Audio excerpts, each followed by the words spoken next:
Seçki bitti ama yeni siyasi prosesler bundan sonra başlayacak. Ermenistan'da seçkilerden sonra yeni parlamentin formalaşması fonunda sülh gündəliyi, konstitusiya değişiklikleri ve harici siyasi balans masa üzerinde olan meselelerdir.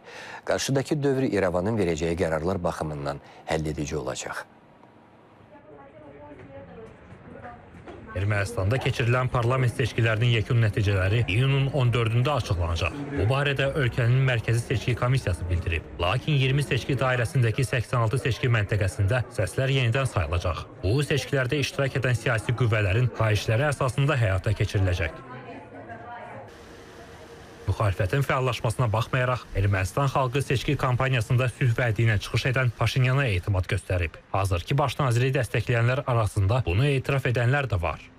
Normalleşme süreci başlarsa, sınırlar açılırsa bence bu ön yargılar zamanla azalacak ve iki millet olarak ve bölgemizde yaşayan diğer milletler de bu barışa bence sahip çıkmalı ve barış hiçbir zaman tek taraflı olmuyor. Bu hepimizin sorumluluğu. Ve bölgemizde barışın sağlanması için Paşinyan'ın zaferini önemli bir adım olarak görüyorum ben. Lakin sülhlə əlaqədar əsas gözləntilər konstitusiya referendumu ilə bağlıdır. Paşinyanın partiyasının parlamentdə 64 mandat qazandığı təxmin edilsə də, konstitusiya dəyişikliyi ilə bağlı referenduma gedilməsi üçün parlamentdə azı 3/2 səs çoxluğu lazım olacaq. Digər yol isə referendum üçün xalqdan imza toplanmasıdır. Sülh müqaviləsinin fundamental hüquqi baza üzərində imzalanması onun davamlılığı üçün çox vacib şərtdir. Deməli, həm siyasi, həm hüquqi baza möhkəm olmalıdır ki, imzalanmış sülh müqaviləsi ratifikasiya olunsun və onun implementasiyası zamanı hər hansı bir maneə sonradan üzə çıxmasın. Bu mənada biz gözləyirik ki, Paşinyan hökuməti siyasi iradə göstərərək onun üçün, onun sərəncamında olan hüquqi mexanizmlərdən düzgün istifadə eləsin. Konstitusiya referendumunun keçirilməsi üçün imza toplanırsa, yenidən bu parlamentdə səs çoxluğu ilə təsdiqlənməlidirsə, demək ki, Paşinyanın partiyası ilə yanaşı digər 3/2 səs çoxluğunu əldə eləməkdən ötürü digər partiyalarda, tutaq ki, müxalifət də buna imza atmalıdır. Ancaq müxalifət əgər Rusiya meyilli qüvvədirsə, Rusiya təbii ki, istəməyəcək ki, bu imzalar toplanıldıqdan sonra parlamentə təsdiqlənsin.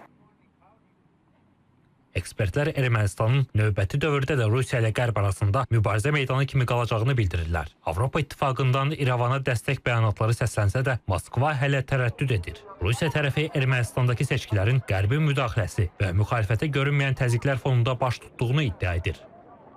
Niyyət ondan ibarətdir ki, yəni Rusiyadan qopma siyasəti həyata keçirilməsin, Rusiyanın maraqları kifayət qədər nəzərə alınsın və bu mənada Paşinyanın hətta hökumətinin tanınması və yaxud da ki, seçki nəticələrinin tanınmasında məsafə, müddət, bütün bunların hamısı diplomatiyada çəkisi olan məqamlardır və ona hesablanıb ki, Paşinyan xarici siyasət strategiyasını formulaşdırarkən Rusiya faktorunu öndə saxlasın. Hesab edirəm ki, Avropa İttifaqının üzvü kimi Ermənistanı heç kim gözləmir. Ermənistan bir platforma kimi anti-Rusiya, Türkiyəyə qarşı, tutaq ki, Azərbaycana qarşı platforma kimi istifadə edilə də bilər. Ancaq mən sizə əmin eləyirəm ki, Avropa İttifaqına Ermənistan kimi üzv lazım deyil, heç üzv də görmürlər. Maraqlarından uyğun gələrək istifadə eləyə bilərlər Ermənistanı. Necə ki, eləyir. Fransası olsun, Avropa İttifaqı olsun. Təhlillərə görə İrəvanı olduqca çətin bir dövr gözləyir. Nikol Paşinyan Azərbaycanın sülh sazişi ilə bağlı konstitusiya tələbi, müxalifətin təzyiqləri və Qərblə Rusiya arasında sıxılıb qalan bir Ermənistan faktorları ilə üz-üzədir. İndi əsas sual Ermənistan baş nazirinin bu çətin sınaqların öhdəsindən gələ bilib-bilməyəcəyinə bağlıdır.